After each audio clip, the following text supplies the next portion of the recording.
Question: what verb best describes your investing journey in 2022? Was it that you were limping, crawling, or falling backward over a cliff? One thing's for sure, you certainly weren't.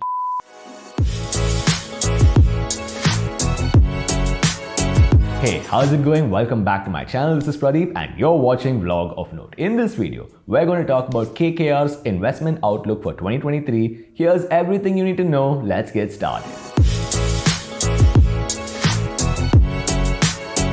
So first of all, usual disclaimer here, I'm not a SEBI registered investment advisor or a certified financial planner. If you want to make any investment decision, you should do your own market research. Now that we've got that out of the way, I've divided this video up into 3 parts for you. The first one talks about KKR, the company. The second one talks about their June 2022 report. And the third one talks about their outlook for 2023. If you want to know what I personally think about KKR's outlook for 2023, stick around till the end of this video. Now let's jump in. In the first part of this video, let's take a look at who is KKR. KKR, the company, stands for Kohlberg, Kravis and Roberts. They are a listed company in the US trading at about $50 a stock. Also, they were started in 1976 and in 2021, they had revenues of $16 billion with profits of $4 billion and assets under management of nearly $500 billion.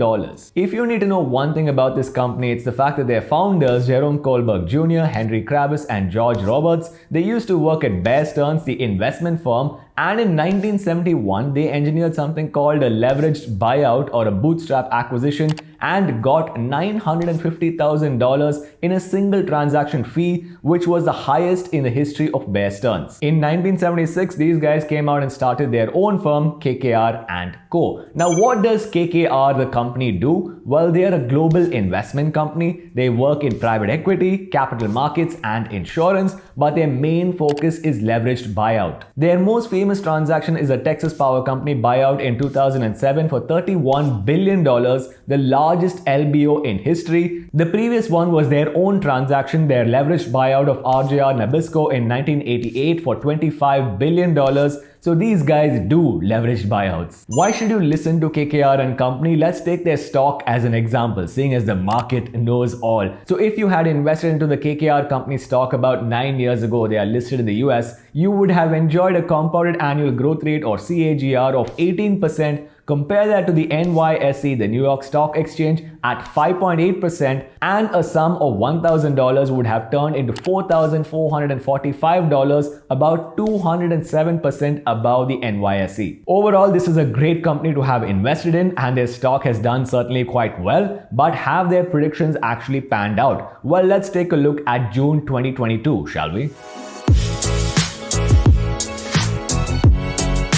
In June 2022, KKR & Co came out with their mid-year predictions for this year, and they said a bunch of things which actually ended up being right. Firstly, they said that manufacturing was going to reshore or diversify away from China. Apparently, over half of manufacturers wanted to move out of China or bring it back to the US, and indeed, just recently, Tesla announced that they're going to invest $3.6 billion in Nevada in a gigafactory, so that prediction turned out to be correct. Also, they predicted that we would have goods deflation and services inflation. Barely 2 months after their prediction, you had Target and Walmart in the US announce that they had to do inventory optimization, which is code speak for we got too much inventory and we have to fire sale it. Indeed, after beating analyst expectations for 12 straight quarters, Target actually missed because of their overstocking, so this prediction also turned out to be correct. The third prediction that they had is that you as an investor should start to walk, not run, because the storm clouds of inflation are still hanging over us. Actually, if you had heard this prediction and started to invest, in January of 2023 alone, the S&P 500 is up over 6.2%. So this prediction also turned out to be correct. KKR thus has a good track record for making predictions. So what do they say about 2023? Let's find out in the third part of this video.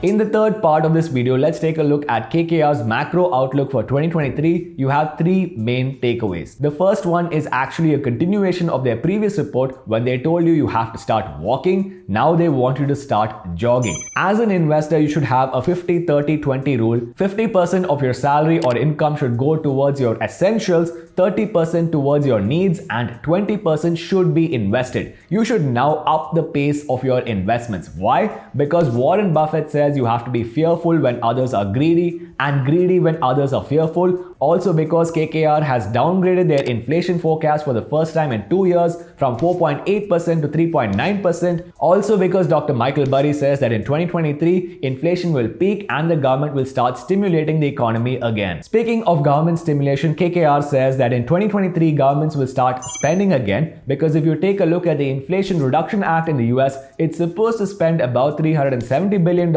but they estimate it will spend closer to $700 billion. If you take a look at the European recovery budget, it's supposed to spend over 1.8 trillion euros, and the union budget in India is supposed to have a capex of over 9.5 lakh crore Indian rupees. Also because of geopolitical tensions, Russia, governments will start increasing their defense spending, so defense stocks will probably do well in 2023. Finally, in their KKR 2023 report, they also talk about the dollar losing its strength against the rupee and other emerging market currencies. For example, the dollar is currently at about 81 rupees per dollar, but it was only 74 rupees. It's gone up by 8.97%. However, they think this will not continue and the dollar will decline in 2023. They've identified various emerging markets as Korea, Japan, India, and Vietnam as places where you should park your money. There you have it, KKR's report for 2023. What do I personally think of this report? I think inflation will cool, we will have a mild recession, and governments will start spending again. So you should consider investing in stocks that have pricing power and that will benefit from government actions. You know, keep it simple. Thank you so much for watching this video. If you enjoyed it, please give it a thumbs up. As always, please go over to YouTube, subscribe to the Vlog of Note channel, ring that notification bell so that you never miss a video, and I will see you guys in the next episode.